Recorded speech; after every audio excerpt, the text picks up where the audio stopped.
애굽으로 이주를 한 야곱의 가족은 요셉의 인도를 받아서 고센 땅에 정착을 하게 되었습니다. 이 고센 땅은 목축을 하는 이스라엘 사람들에게는 아주 좋은 땅이었지만 목축을 혐오하는 애굽 사람들에게는 좋지 못한 땅이었습니다. 그래서 찾아오지 않는 곳이었습니다.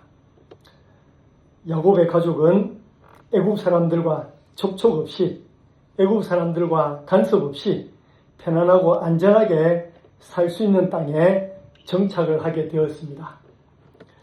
야곱은 이런 줄 알았던 사랑하는 아들을 다시 만났고, 또 살아있는 신이라고 불렸던 그 바로 앞에 그냥 단순하게 한 가정의 족장이 아니라 이제 이스라엘 민족이라는 민족의 대표가 되어서 바로를 축복하는 말씀을 우리가 지난주에 살펴보았습니다. 오늘 우리가 살펴볼 말씀은 본문이 길어서 마지막 부분만 제가 읽었는데 47장 13절부터 시작됩니다. 7년의 그 흉년 가운데 이제 2년이 지났습니다. 앞으로 이제 5년을 더 견뎌야 합니다. 그런데 첫 2년은 뭐 그런대로 견딜만 했습니다. 흉년이 오기 전에 7년 동안 풍년이 있었지 않습니까? 그러니까 7년의 풍년 동안 뭐 저장해 놓았던 곡식들도 좀 있었고, 그래서 2년을 잘 견딜 수 있었습니다. 그런데 이제 3년이 되자 상황이 달라지기 시작했습니다. 오늘 우리가 읽은 본문, 읽지 않았던 본문 13절은 흉년 3년 차가 되는 해부터 7년 차까지의 내용을 쭉 기록을 하고 있습니다. 그 3년부터 7년까지 애굽을 비롯한 가나안 땅에 어떤 일이 일어났는지를 살펴보도록 하겠습니다. 우선 그 흉년이 애굽 땅에만 일어난 것이 아니라고 말씀합니다. 47장 13절에 이렇게 되어 있습니다. 기근이 더욱 심하여 사방에 먹을 것이 없고 애굽 땅과 가나안 땅이 기근으로 황폐하니.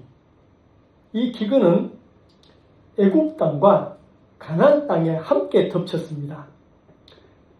3년 차의 일인데요. 기근이 점점 심해져서 사방에 먹을 것이 떨어졌다. 그렇게 말씀합니다. 그때부터 애굽 사람들과 가나안 사람들이 돈을 가지고 와서 요셉으로부터 이제 곡식을 사기 시작했습니다.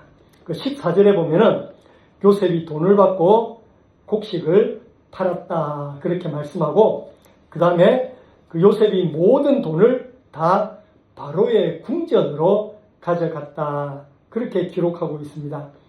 모든 돈을 바로의 궁전으로 가져갔다라는 이 표현은요, 요셉이 그 돈을 가지지 않았다라는 의미입니다. 요셉이 공직자의 모습을 오늘 우리들에게 보여주고 있습니다. 모름지기 공직자라면 이렇게 해야죠. 자신의 이익을 위해서 일하거나 자신을 위해서 권력을 부당하게 사용하는 자는 공직자가 될 자격이 없는 자들입니다. 요셉은 정직한 공무원이었습니다. 우리도 우리나라에 이런 공무원들이 많아지기를 기도해야 합니다.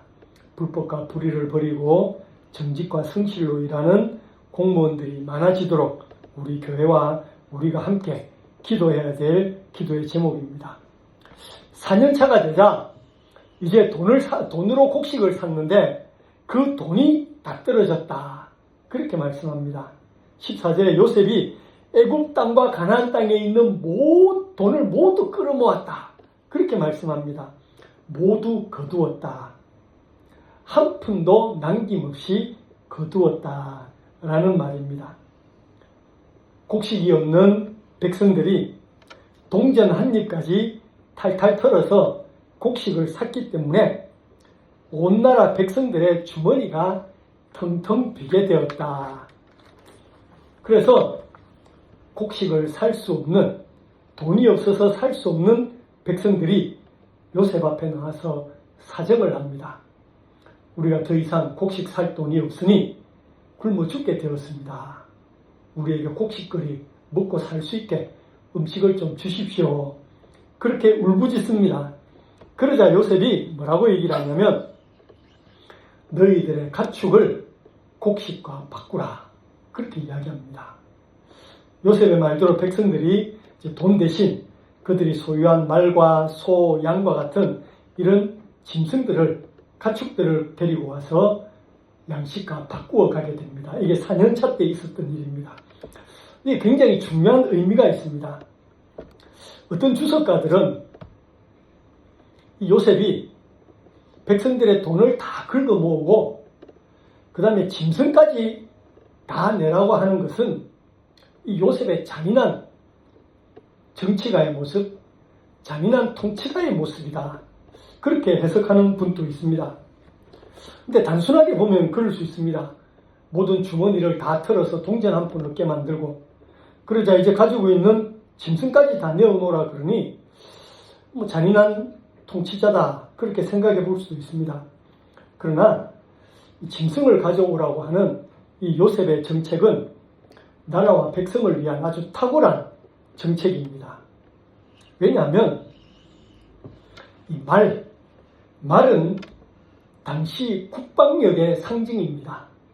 그리고 소나 나귀는 노동력을 의미합니다. 만약에 흉년이 길어져 가지고 먹을 것이 없는 백성들이 말과 소와 같은 가축을 식량으로 다 먹어버리게 되면 그러면 국방을 담당할 말이 사라지는 겁니다. 뿐만 아니라 소나 나귀를 다 먹어버리게 되면 농사를 지을 노동력이 사라져버리는 것이거든요. 그러면 흉년이 끝나고 나면 농사를 지을 힘이 없어져 버리게 됩니다. 그러면은 흉년 이후에 국가를 재건하는데 상당한 어려움을 겪게 됩니다. 이건 아마 흉년과 버금가는 재앙일 겁니다. 요셉이 그 중요성을 알고 짐승을 사들입니다. 근데 짐승을 사들이는 게 왜 중요하냐면 국가가 그 짐승을 관리해 주겠다는 겁니다. 다 관리하고 백성들은 너희들이 짐승 먹일 때 필요했던 그 사료값 그거 다 국가가 부담하겠다는 겁니다. 다 거둬들여서 한편으로는 국방력을 보존하고 노동력을 보존하고 한편으로는 백성들의 부담을 줄여주는 그런 아주 탁월한 정책이었다고 생각이 됩니다. 5년차가 되자 이제 곡식으로 바꿀 짐승도 없어졌습니다. 그러자 요셉이 이번에는 땅을 가져와라. 땅 문서를 다 가져와라. 그럽니다. 20절에 보면은 백성들이 토지를 다 내어놓고 양식을 얻어갔다. 그렇게 5년차를 넘겼습니다. 이제 6년차가 되자 이제 남은 것이 정말 몸뚱아리밖에 없었습니다. 백성들이 그때는 스스로 우리가 바로의 종이 되겠으니 우리를 먹여주십시오. 그렇게 말합니다. 그래서 요셉이 애굽 땅의 모든 사람을 바로의 종으로 삼았다. 그렇게 말씀합니다. 그래서 그 21절에 이렇게 기록되어 있습니다. 21절 같이 한번 읽어볼까요? 요셉이 애굽 땅 이 끝에서 저 끝까지의 백성을 성읍들에 옮겼으나 이게 무슨 말이냐면요. 백성들을 성읍들에 옮겼다. 애굽 땅 이 끝에서 저 끝까지, 즉 애굽 땅의 모든 백성들을 성읍을 옮겼다. 이 말은 종으로 삼았다라는 뜻입니다. 7년차가 되자 애굽은 이렇게 변해버렸습니다. 모든 돈, 땅, 짐승, 물론하고 사람까지 다 바로의 소유가 되어버렸습니다. 마지막 7년째가 되자 요셉은 또 다른 정책으로 백성들을 살려줍니다. 23절에 보니까 요셉이 종자를 나누어 주기 시작합니다. 그러면서 하는 말이 땅도 너희 몸도 다 바로의 것이 아니냐. 이 종자를 가지고 바로의 땅에서 바로의 종이 된 너희들이 농사를 지어서 20%는 나라에 바치고 80%는 너희들의 식량으로 삼아라. 그렇게 말을 합니다. 요셉의 이 정책은 아주 가혹하거나 백성들을 수탈한 것이 아니고 백성들이 오히려 요셉에게 고마워합니다. 25절에 보면 이렇게 말합니다. 그들이 이르되 주께서 우리를 살리셨사오니 우리가 주께 은혜를 입고 바로의 종이 되겠나이다.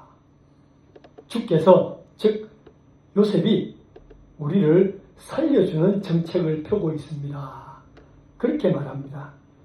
애국 백성들이 요셉을 구원자라고 생각하였습니다. 요셉은 이렇게 7년의 흉년 동안 애국 땅을 잘 통치해서 어려운 시기를 잘 넘겼습니다. 백성들도 요셉을 자기들을 살려준 구세주로 그렇게 존경하고 있었습니다. 20%를 세금 내라 그렇게 했는데 사실 이 20%도 주변 국가들에 비하면 굉장히 작은 것입니다. 보통 그 당시의 기록에 의하면 보통 30에서 절반을 가져갔답니다. 국가에서. 그런데 요셉이 20%를 내라 한 것은 백성들의 부담을 줄여준 그런 정책이라고 평가를 합니다. 마지막 7년째에 농사를 지을 수 있는 종자를 나누어주고 또 백성들로부터 샀던 소나 나귀들을 나눠주며 노동력까지 제공하며 그들이 무너진 국가를 다시 재건할 수 있도록 하였던 것입니다. 요셉의 지혜가 7년의 흉년을 극복하게 되었습니다.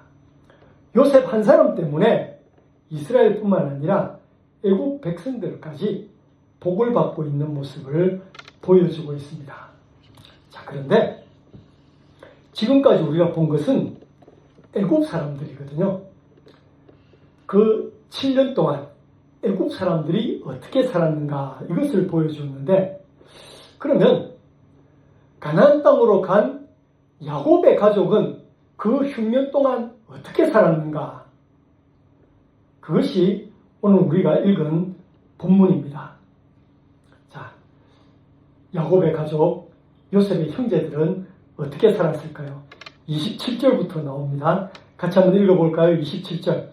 이스라엘 족속이 애굽 고센 땅에 거주하며 거기서 생업을 얻어 생육하고 번성하였더라.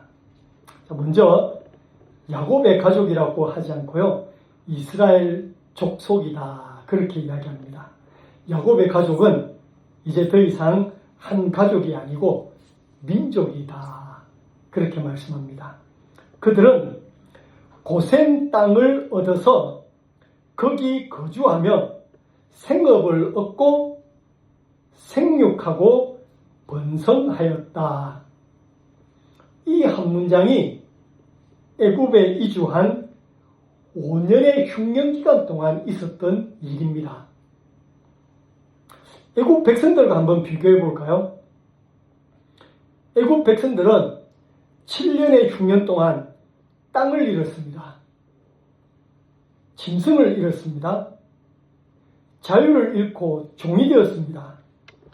그런데 이스라엘도 똑같은 흉년을 맞았는데 전혀 반대되는 삶을 살았습니다. 애굽 사람들은 땅을 잃었지만 그들은 고센에 거주할 곳을 얻었다. 그렇게 말합니다. 애굽 사람들은 짐승을 다 잃었지만 그들은 생업인 목축을 할 수 있었다. 그렇게 기록합니다.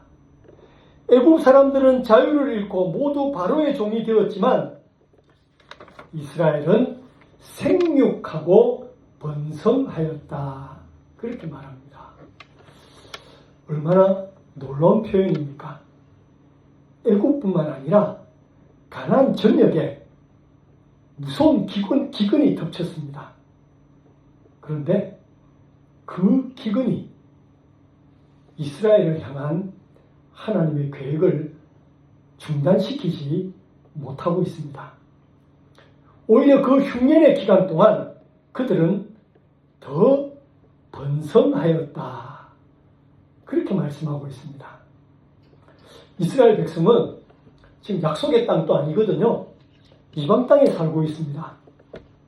이방 땅에 살고 있는데도 하나님의 약속이 지금 진행되고 있었던 것입니다.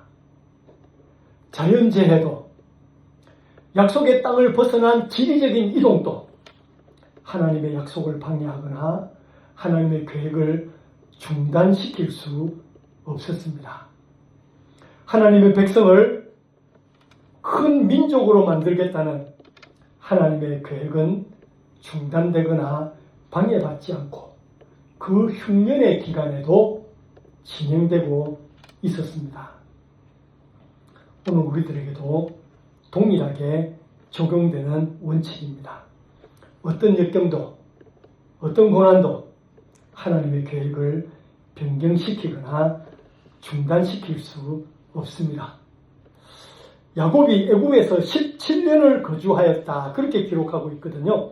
그리고 나이가 147세가 되었다라고 28절에 기록하고 있습니다. 몇 번 말씀드렸지만 성경에 나오는 사람의 나이나 숫자는 반드시 수학적인 의미다라고 생각할 필요는 없습니다. 야곱이 147세를 살았다라는 것도 그 147이라는 숫자가 보여주고자 하는 의미가 있습니다. 여기서 보여주고자 하는 의미는요, 이 147이라는 숫자가 중요한 게 아니고 야곱이 애굽에서 17년을 살았다라는 그 표현입니다. 야곱이 애굽 땅에서 17년을 살아야 했을 이유가 있습니다. 그 이유가 무엇이냐면 요셉이 애굽 땅에 17살 때 팔려왔기 때문입니다.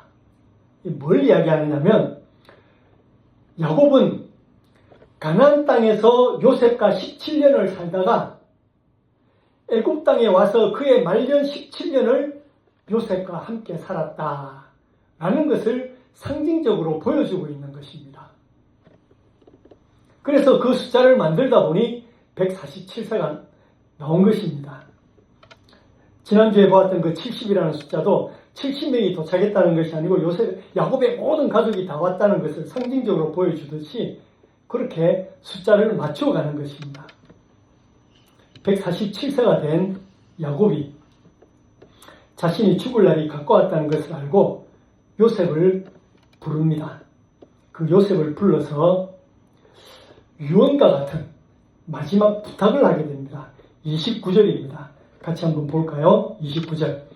이스라엘이 죽을 날이 가까우매 그의 아들 요셉을 불러 그에게 이르되 이제 내가 네게 은혜를 입었거든 청하노니 내 손을 내 허벅지 아래에 놓고 인애와 성실함으로 내게 행하여 애굽의 나를 장사하지 아니하도록 하라. 지금 야곱이 아들 요셉에게 맹세를 시킵니다. 요셉의 손을 야곱의 허벅지 아래에 넣고 너 내 앞에 맹세 한 가지 해야 되겠다. 그렇게 말하는 겁니다. 요셉에게 뭐라고 이야기합니까? 내가 네게 은혜를 입었거든. 이 말은 보통 낮은 사람이 높은 사람에게 하는 말입니다. 낮은 사람이 높은 사람에게 가서 가령 왕에게 내가 왕에게 은혜를 입었습니다. 내가 아버지에게 은혜를 입었습니다. 그렇게 표현하는 말이거든요. 근데 지금 야곱이 아들에게 내가 너에게 은혜를 입었다. 그렇게 말합니다.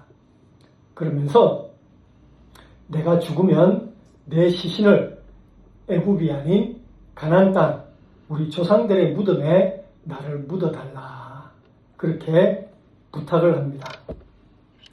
당시 애굽은 시신 처리 방법은 세계 최고 수준이었습니다. 그때 만든 미라가 아직도 부패하지 않고 발견되지 않습니까? 대단한 기술을 가진 나라였습니다. 야곱이 원하기만 하면 당시 최고의 미라 기술자에 의해서 그의 시신을 처리하고 당시 최고의 기술자가 만든 피라미드에 묻힐 수 있을지도 모릅니다. 왜냐하면 온 나라를 구한 총리의 아버지잖아요. 그런 대우는 아마 충분히 받을 수 있었으리라 생각됩니다. 그러나 그는 가나안 땅으로 돌아가기를 원했습니다. 야곱은 애굽 땅의 가장 풍요로운 곳에서 가장 풍요롭게 살고 있었지만 결국에는 내가 돌아가야 할 곳이 가나안이다 라고 말하고 있습니다. 애굽에서 번영이 아니라 약속의 땅을 바라보고 있었습니다. 요셉은 이 야곱의 말대로 조상의 땅에 묻겠습니다. 약속의 땅에 아버지를 묻겠습니다 라고 약속을 합니다. 그러자 야곱이 또 한 번 이야기합니다. 말로 하면 안 돼. 맹세하라. 그렇게 이야기합니다. 31절입니다. 같이 한번 읽어볼까요? 야곱이 또 이르되 내게 맹세하라 하매 그가 맹세하니 이스라엘이 침상머리에서 하나님께 경배하니라. 요셉이 맹세했습니다.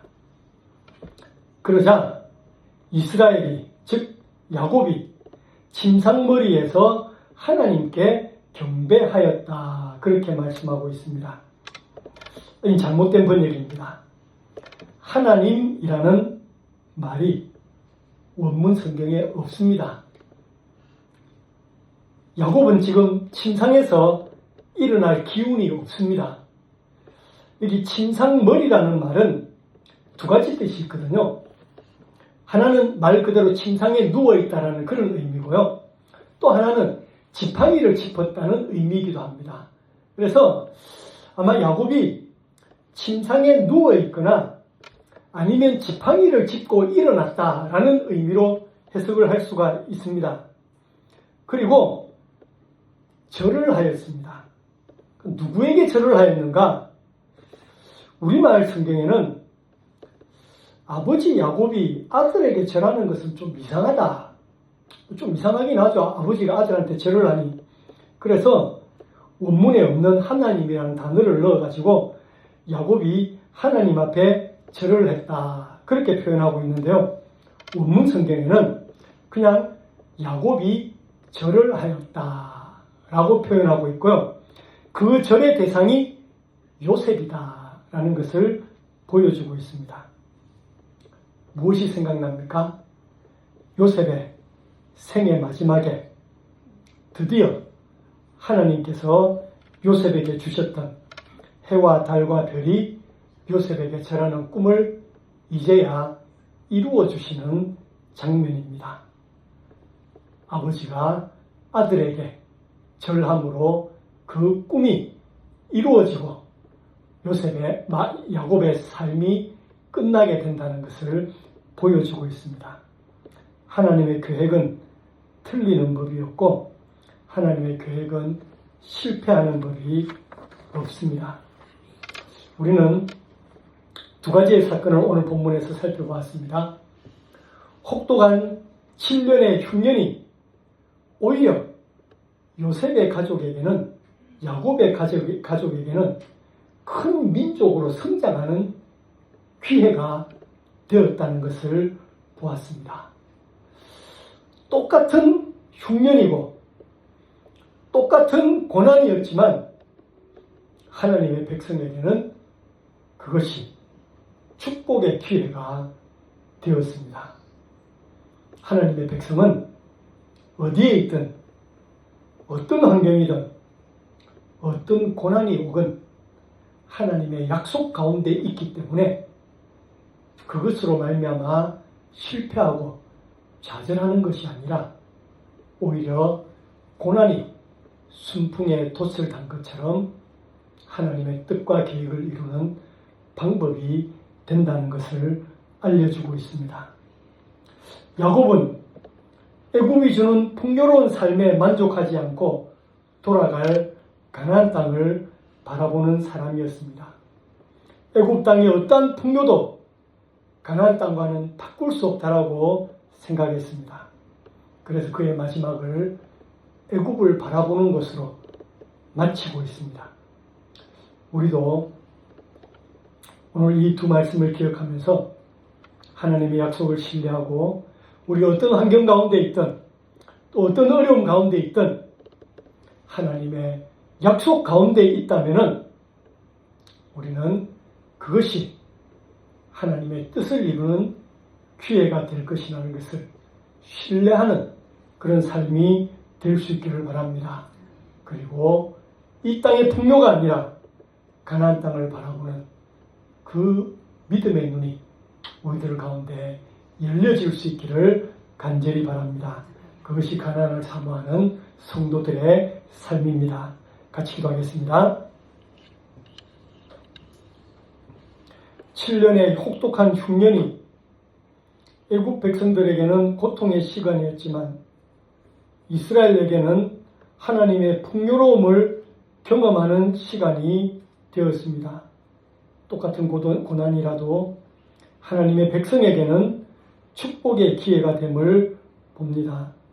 하나님, 우리도 어떤 곳에 있든 어떤 환경이든 하나님의 약속 가운데 풍요로운 하나님의 축복을 누리는 삶을 살게 해 주시옵소서. 이 땅의 풍요로움이 아니라 가나안 땅을 잊지 않고 살아가는 풍요로운 삶을 살게 해 주시옵소서.